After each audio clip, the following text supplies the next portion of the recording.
ہم نے تو پہچانا ہے تسلسل کے ساتھ. ہم تو جانتے ہیں اللہ وہ کہ جسے محمد نے اللہ کہا, محمد کی رسالت وہ کہ جسے علی نے رسول کہا.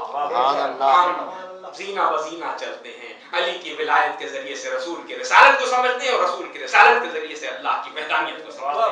درود پڑھیں محمد.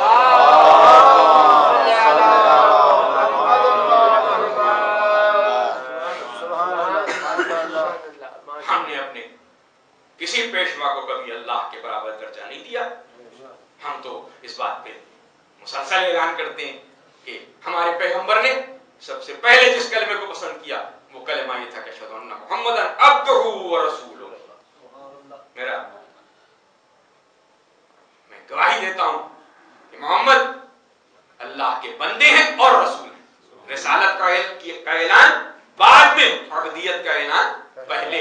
انہیں فخر ہے اس بات پر کہ وہ عبد خدا پہلے ہیں اور رسول بعد میں ہیں.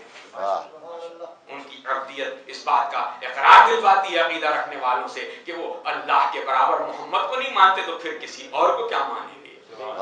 اگر علی کے بارے میں پوچھنا ہو تو علی کی زبان سے میں جملہ آپ کو سنا دوں کہ علی کہتے ہیں انا عبد من عبید محمد, میں تو محمد کے غلاموں میں سے ایک غلام ہوں. درود پڑھیں محمد و آل محمد.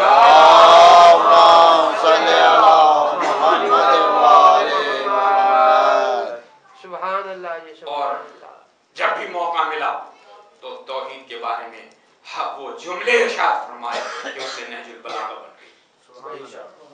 نہج البلاغہ توحید کے ان تمام ابواب کو وا کرتی ہے کہ اگر کسی کو توحید سمجھنا ہو تو آئے علی کی چوکھٹ پر سمجھنے کی کوشش کرے کہ توحید کہتے کسے ہیں. ہم تو علی کو عبد خدا مانتے ہیں اور پھر ان کی جتنی کارستانیاں ہیں, جتنی بہادری کے واقعات ہیں, وہ سب کے سب جب بھی ان سے پوچھا گیا یا علی آپ نے یہ کیسے کیا, یا علی آپ نے کیسے کیا, ارشاد فرمایا اس قدرت سے اور اس قوت سے کہ جو اللہ نے مجھے عطا کی. خیبر کا در کیسے اکھاڑا, خیبر کا در کیسے اکھاڑا, اللہ کی عطا کی ہوئی قدرت سے. مردے کیسے دلائے, اللہ کی عطا کی ہوئی قدرت سے. بیماروں کو شفا کیسے دی, اللہ کی عطا کی ہوئی قدرت سے. اب ہم اگر اٹھتے بیٹھتے ان کا نام لیتے ہیں تو پھر ان کے ذریعے سے اللہ تک جانا چاہتے ہیں. انہیں اللہ نہیں سمجھتے.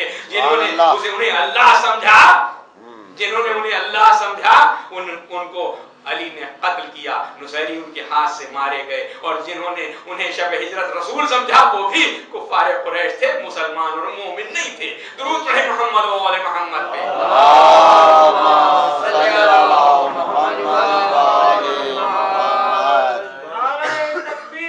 اللہ اکبر, نعرہ رسالت یا رسول اللہ, نعرہ حیدری.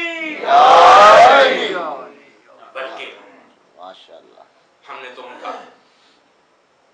طریقہ یہ دیکھا کہ جب بھی کوئی دعا مانگی, جب بھی کوئی دعا مانگی اور کوئی کارنامہ انجام دیا, کوئی ایسا معجزہ دکھایا کہ جو دنیا کے سامنے عجوبہ تھا, تو اس سے پہلے 2 رکعت نماز ادا کر کے یہ بتائی دیکھو یہ اللہ کا بندہ ہے اور بندگی کے حق کا ادا کرنے کے بعد جب وہ دست دعا بلند کرتا ہے تو اللہ اسے سن لیتا ہے. درود پڑھیں محمد و آل اللہم صلی علی محمد و آل محمد.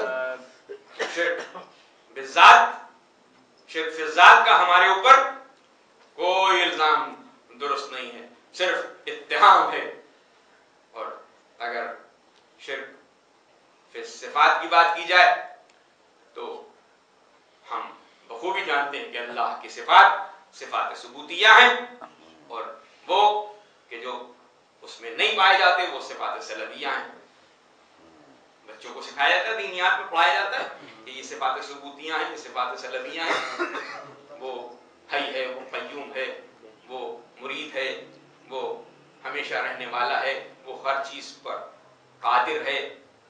ساری باتیں بچوں کو بتائی جاتی ہیں. ان سے ہر ایک کو معلوم ہے کہ وہ ایسی صفات کا حامل ہے.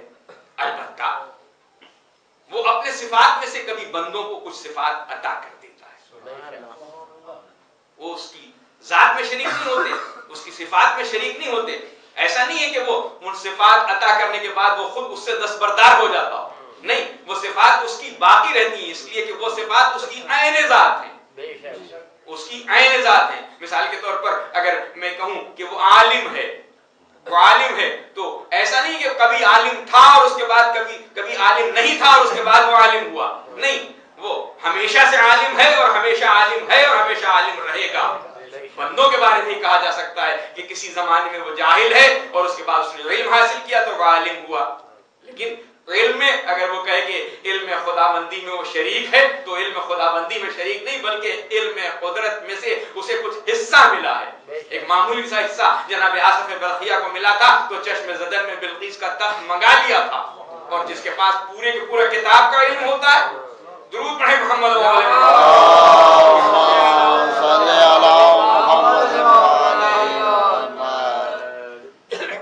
تو بہت سے صفات ایسے ہیں کہ جس میں وہ بندوں کو عطا کرتا ہے۔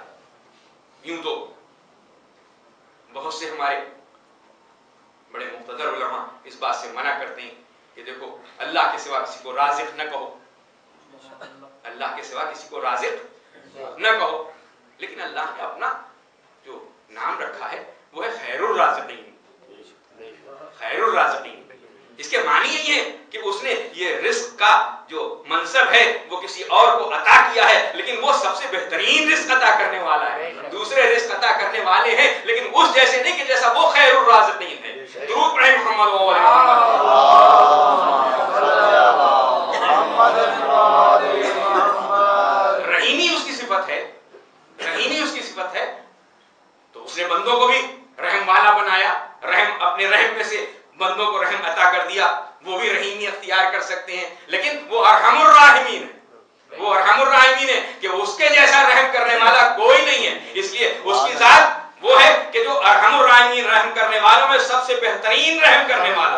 اگر ہم کسی کے رحم کا تذکرہ کریں تو اس کے یہ معنی نہیں کہ ہم اسے اللہ کے صفات میں شریک کر رہے ہیں، رحم آپ بھی کرتے ہیں، رحم میں بھی کرتا ہوں، کسی موقع پر کوئی موقع مل جاتا ہے تو رحم ہر شخص کرتا ہے، لیکن وہ ارحم الراحمین نہیں بن سکتا، ارحم الراحمین اسی کی ذات ہے۔ درود پڑھیں محمد۔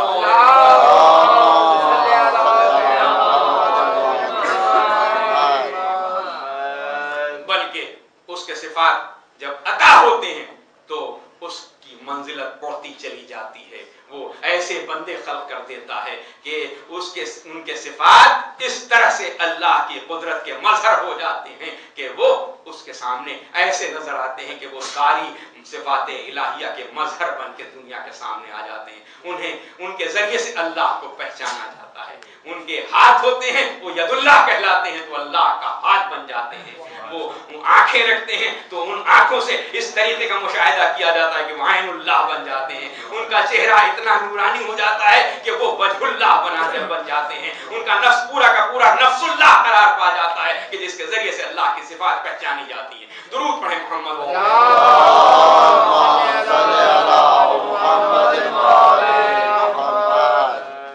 اور اسی طریقے سے شرک الافعال کے افعال میں کسی کو شریک گرداننا، اللہ جو افعال کرتا ہے وہ اس کے لیے مخصوص ہیں، اس کے لیے وہ مخصوص ہیں۔ ہماری عجیب روش ہے کہ ہم نے یہ اقرار کر رکھا ہے کہ اس کے حکم کے بغیر پتہ نہیں ہلتا۔ اب کہنے کو تو یہ بات درست معلوم ہوتی ہے، لیکن حقیقت یہ ہے کہ کہنے والا اس کو اس انداز سے کہہ رہا ہے کہ اس کے معنی ہے کہ بندہ بالکل مجبور ہے، بے بس ہے، اس کے افعال سارے کے سارے ہیں۔ ہم ہاتھ ہلا رہے ہیں تو یہ اللہ کے حکم سے ہل رہا ہے، ہم پیر بڑھا رہے ہیں تو یہ اللہ کے حکم سے بڑھ رہا ہے۔ نہیں عزیزان محترم، اللہ نے اس کی تقسیم کر دی، اس کی تقسیم کر دی۔ کچھ افعال اس نے اپنے لیے مخصوص کر رکھے ہیں، کچھ افعال ایسے ہیں کہ جو اس نے اپنے اور بندوں کے درمیان مشترک رکھے ہیں، اور کچھ افعال ایسے ہیں کہ جو اس نے بندوں کے لیے مخصوص کر دی ہیں۔ بس اب میں زیادہ تفصیل میں عرض نہیں کر سکتا، بات صرف اتنی سی ہے کہ ہم اپنے افعال کو، افعال قبیحہ کو اور افعال ناجائز کو اللہ کی طرف منسوب نہیں کر سکتے، ہم جو کچھ کر رہے ہیں ہم برائیاں کریں اور یہ کہہ کے برائیاں کریں کہ اگر اللہ ہم سے نیکی کروانا چاہتا تو ہم نیکی کرتے، ہم برائی اس لیے کر رہے ہیں کہ اللہ ہم سے برائی کروا رہا ہے، معاذ اللہ۔